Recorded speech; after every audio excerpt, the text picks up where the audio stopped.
multiplication of integers.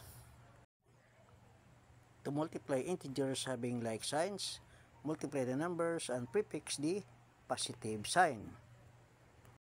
We have positive 18 times positive 6. So, we multiply natin.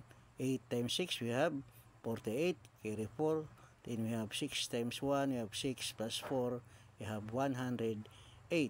Sabi ng ating rule, pag parehong sign ang ating multiply, so ang ating sign ay positive. So ating answer ay positive 108. Let's multiply another number. Negative 12 times negative 8. 8 times 2, we have 16, carry 1. We have 8 times 1, we have 8, plus 1, we have 9. So 96. Ano bang sign ang ating gagamitin?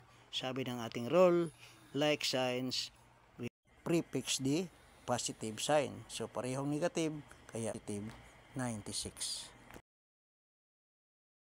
Let us now apply rule number 2. To multiply integers having an unlike signs, multiply the numbers and prefix the negative sign. Ang ibig sabihin na kapag hindi pareho ang sign ng ating mga numbers, ang ating gagamitin sa result ng ating multiplication ay negative sign. I-apply na natin ang ating rule dito sa ating example. We have positive 37 multiplied to negative 5. So we have 5 times 7, we have 35, carry 3.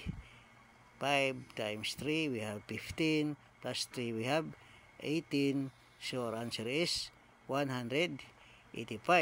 So sabi ng ating rule, pag hindi pareho ang ating sign, ang i-prefix natin o isulat natin na sign doon sa ating result ay negative dahil hindi pareho ang kanilang sign. So ang ating answer ay negative 185.